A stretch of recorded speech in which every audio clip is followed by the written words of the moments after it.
नमस्कार. आज आपण बनवणार आहोत पोह्याची पट्टी. त्यासाठी मी 1 वाटी पोहे घेतलेले आहेत. मस्त असे गरम करून घ्यायचे कढईमध्ये, चांगले कुरकुरीत होईपर्यंत 5 मिनटं. 5च मिनटात होते बघा. मस्त असे आपले भाजून तयार झालेले आहेत. आता एका मिक्सरच्या जारमध्ये घ्यायचे, त्याची पावडर बनवायची. मस्त अशी पावडर बनवून घ्यायची. सगळी पावडर मी बनवून घेतली. एका चाळणीने सगळं पीठ चाळून घ्यायचं. पीठ चाळून घेतलं. मस्त असं 1 वाटी पीठ आपलं तयार झालेलं आहे.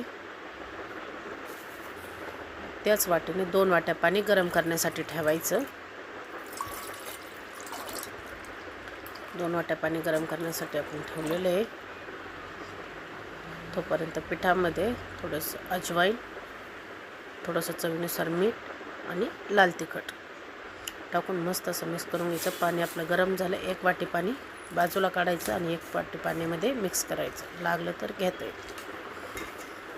मस्त असं चमच्याने सगळं एकजीव करायचं. नंतर हाताने मस्त असं मॅश करून घ्यायचं. इथं मला 1.5 वाटी पाणी लागलेलं आहे. अर्धी वाटी पाणी शिल्लक राहिलं. आता मस्त सोऱ्या घ्यायचा, त्यामध्ये प्लेट टाकायची पट्टीची आणि सगळं पीठ त्याच्यामध्ये टाकून मस्त अशा प्लॅस्टिकच्या कागदावरती पट्ट्या पाडून घ्यायच्या. सगळ्या पट्ट्या आपण पाडून घ्यायच्या. सगळ्या पट्ट्या आपण पाडून घेतल्यात. आता मस्त 1 दिवस फॅन खाली आणि 1 दिवस उन्हामध्ये वाळवून घ्यायच्या.